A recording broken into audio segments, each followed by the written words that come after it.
तर धुळे शहरातील गुरुद्वाराचा प्रश्न चिघळलेला आहे। गुरुद्वाराजवळच्या परिसरामध्ये दगडफेक झाली असून पोलिसांनी अश्रुधुराचा वापर केलेला आहे।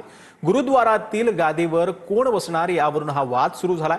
सध्या परिस्थिती जी आहे ती नियंत्रणात असून परिस्थिती सध्या नियंत्रणात आहे आणि परिसरात शांतता असल्याची माहिती आहे।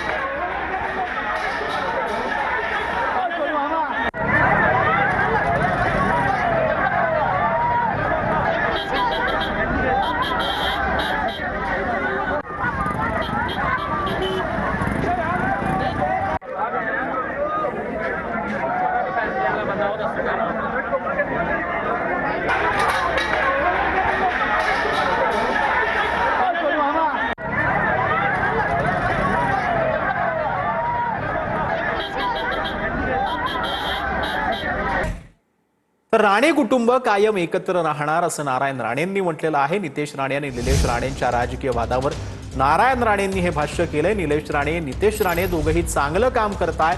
नारायण राणेंनी दोन्ही मुलांचं आपल्या कौतुक केलं। राणे विरुद्ध राणे सगळे स्टेजवर आहेत, घरात सगळे आम्ही एक आहोत। कधीच होणार नाही काय ही अपेक्षा कोण करत शकते नाही। राणे एक संघात राहतील, राजकारण आहे, होणार पक्ष वेगळे आहेत, ते आम्ही पण नाही केले। दोन्ही मुलगे चांगले आहेत। त्याने एकच शब्द सांगला, बेटा नांदा सौख्यभरी, चांगलं काम करा, नाव कमवा।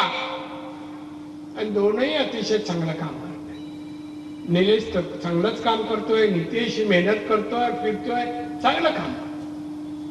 मुख्यमंत्री भेटतात मला सांगतात नितेशचं काम चांगलं आहे आणि सभागृहात निलेशही चांगलं। बरं आहे, मला अभिमान वाटतो।